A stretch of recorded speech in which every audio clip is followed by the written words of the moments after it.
Prabhakar రావుపై non bailable warrant జారీ చేసిన Nampally court. Phone tapping కేసులో అరెస్టుకు రంగం సిద్ధం.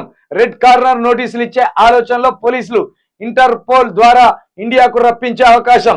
ఓ ఛానల్ ఎండి శ్రవణ్ కుమార్ పై కూడా వారెంట్. ఓ ఛానల్ ఎండి అంటే ఏ ఛానల్ అది? మరి మొత్తానికి మన మాజీ ఇంటెలిజెన్స్ చీఫ్ ప్రభాకర్ రావు సంబంధించి నాన్ బెయిలబుల్ కింద అరెస్ట్ వారెంట్ జారీ చేసినట్టు తెలుస్తుంది. ఇక నాంపల్లి కోర్టు ఇందుకు సంబంధించి గైడ్ లైన్స్ కూడా రిలీజ్ చేసింది.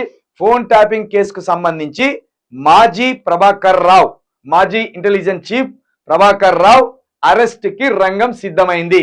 ఎందుకంటే ఇంకా 3 రోజులు ఉన్నాయి కదా ఎలక్షన్, 2 రోజులు ఉన్నాయి కదా. ఈ డ్రామా ఒకటి ముందట వేసుకోవాలి. అరెస్ట్ చేస్తారా లేదా ఈ 3 రోజుల తర్వాత తెలుస్తుంది. ప్రస్తుతానికైనా నా ఆరోగ్యం బాగలేదని విదేశాల్లో ట్రీట్మెంట్కు పోయిండు. ఇంటర్పోల్ పోలీసుల ద్వారా ఇండియాకు రప్పించే ప్రయత్నం అయితే ఉన్నదట. దీంతో పాటు ఓ ఛానల్ ఎండి శ్రవణ్ కుమార్ అంటాను. మరి అది ఏం ఛానల్, ఈ ఎండి శ్రవణ్ కుమార్ ఎవరు, కాస్త ఇంకా పూర్తి డీటెయిల్స్ రాయనుంటుంది.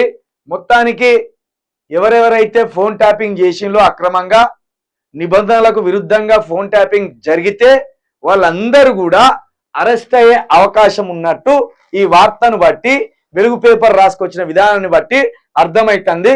మరి ఇది నిజమా కాదా అనేది పార్లమెంట్ ఎలక్షన్లు అయిపోయినాక ఫోన్ ట్యాపింగ్ కి సంబంధించి వార్తలు వస్తాయా, నిజంగా అరెస్టులు జరుగుతాయా, లేకపోతే పార్లమెంటు వరకే ఈ వార్తను ఓట్ల కోసం దురుద్దేశంగా వాడుకుంటున్నా అనేది కూడా 4-5 రోజులలో తెలిసిపోతుంది.